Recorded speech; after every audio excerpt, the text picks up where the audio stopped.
हरे कृष्णा भक्तों, आज आप सभी श्रवण कर रहे हैं श्री कृष्ण जी के छठी की व्रत कथा। भाइयों और बहनों, आज मैं आपको सुनाने जा रही हूँ बाल कृष्ण की एक दिव्य कथा को। भाद्रपद मास के कृष्ण पक्ष की षष्ठी तिथि को बड़े ही श्रद्धा भक्ति भाव से मनाया जाता है। इस दिन बाल कृष्ण की विशेष पूजा की जाती है और माताएं अपने बच्चों के दीर्घायु और सुख समृद्धि की मंगल कामना करती हैं। आइए इस कथा का आरंभ करते हैं।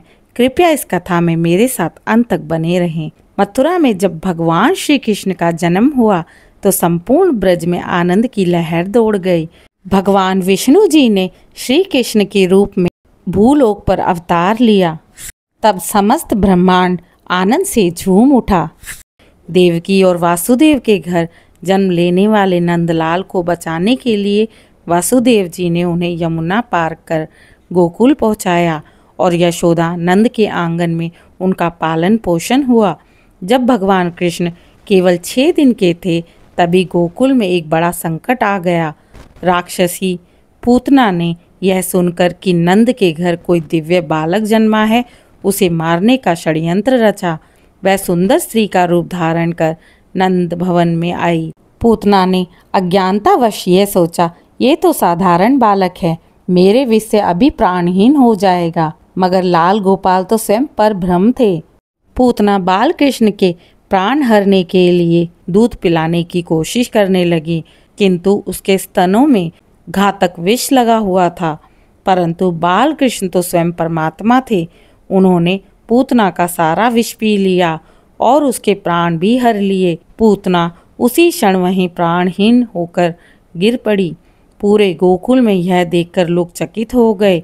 सभी गोकुलवासी आश्चर्यचकित होकर कहने लगे, ये कोई साधारण बालक नहीं, अवश्य ही दिव्य शक्ति का अवतार है।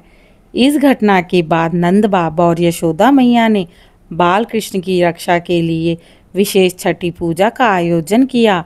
गांव की सभी माताएं वहां आईं और उन्होंने घर घर मिठाई, लड्डू, दही, खीर और फल लाकर भगवान कृष्ण को भोग लगाया। उस दिन के बाद से नंद बाबा और यशोदा मैया ने ठान लिया कि अपने लाल की रक्षा हेतु वह विशेष छठी व्रत करा करेंगे।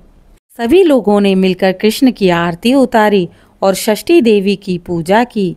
हे षष्ठी माता, हमारे बच्चों की रक्षा करना, इन्हें लंबी आयु सुखमय जीवन देना। उस दिन से कृष्ण की छठी का यह व्रत परंपरा बन गया। बालकों की आयु, स्वास्थ्य और सुरक्षा के लिए माताएं षष्ठी देवी की पूजा करने लगी। तभी से यह परंपरा चली आ रही है कि किसी के घर में बालक जन्म होता है तो उसके जन्म के छठे दिन विशेष पूजा की जाती है और भगवान श्री कृष्ण के जन्म की छठी पर भी व्रत रखा जाता है। इस व्रत से संतान की लंबी आयु, उत्तम स्वास्थ्य और खुशहाल जीवन प्राप्त होता है। घर में सुख समृद्धि और शांति बनी रहती है। यह व्रत माताओं को संतान के प्रति कर्तव्य प्रेम का स्मरण कराने के लिए है।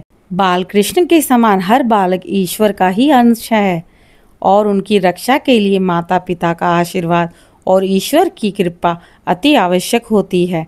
जय श्री कृष्ण। आशा करती हूँ आज की कथा आपको पसंद आई होगी। मेरे चैनल को लाइक, शेयर, सब्सक्राइब कर दें और बेल आइकन दबाएं ताकि अगली कथा आप तक जरूर पहुँचे। ओम नमो भगवते वासुदेवाय।